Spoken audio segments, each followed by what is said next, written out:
Hi, my name is Anirudh Narayan and welcome to Masterlife. In this video, I actually want to give you a framework on how to have great one-on-ones with your manager or with your employees, whether you're in a small organization or you're in an enterprise. I think the biggest mistake, and I say this a lot, like with startups, is like we don't feel the pulse of our employees or our colleagues on a regular basis. Companies that are of smaller size don't end up having one-on-ones on a regular basis.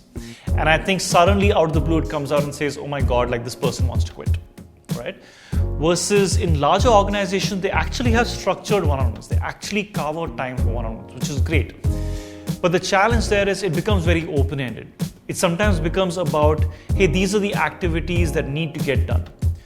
Well, versus that time for 30 minutes that's actually been set up for a one-on-one is for a manager to get to know their employee better and how they can actually empower them to be better versions of themselves. Because if you don't feel that pulse, there's a good possibility that you're not able to give positive feedback and feedback of your working relationship. Kim Scott has this amazing book called Radical Candor. And what she says is there's this person that she really liked. And for 6 months, she didn't give him feedback. And suddenly at the 6th month, she said, listen, I'm letting you go. And he felt really bad because he was like, at the end of the day, why didn't you tell me that I wasn't doing a good job?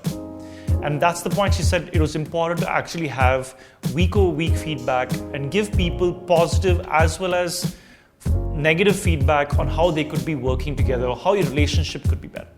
So here's a framework. So the first thing I want you to do is calendarize your one-on-ones.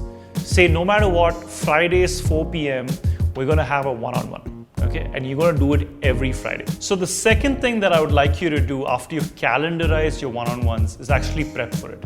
I think sometimes we keep it extremely open-ended, even after you've set aside 30 minutes saying, okay, we're going to catch up with our manager or with the person that we're working with. It becomes more about, let's get some coffee and talk about life, right? So it's important you actually set aside some time while creating a structure, and that's the structure I want to give you. There are 4 main things in the structure of the one-on-ones. The first thing is, let's say if I'm the team member and you're the manager, the first thing I will do is rate myself on a scale of 1 to 5. 5 being the highest, 1 being the lowest. 5 being, if I'm just doing an amazing job, if I'm doing a fantastic job, that's when you want to give yourself a 5. Then you talk about something called the workability index. The second thing is, what is it that worked this week? What are some of the things that I did right this week? And then finally, what are some of the things that I didn't do right this week and I can do better moving forward? Okay. So the way to rephrase that is, what are some of the things that I can do to get a 5 moving forward? Once you've kind of set that for yourself, the next thing that you do is you rate your manager. Similarly, you rate your manager on a scale of 1 to 5. You say, these are the things your manager did really well this week.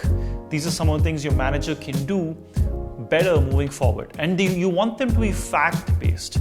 You want them to be not emotionally driven. Because this is a time for feedback, and feedback is a time where people can get pretty sensitive quite quickly. Okay.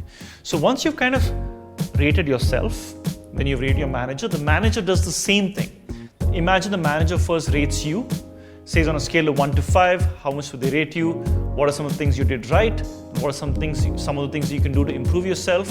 The difference there is if you rated yourself a 4 and your manager rated you a 3, you get to know the differential. You get to know where you lie versus what your manager's expectations are of you. Okay? So it's important that you do these one-on-ones consistently.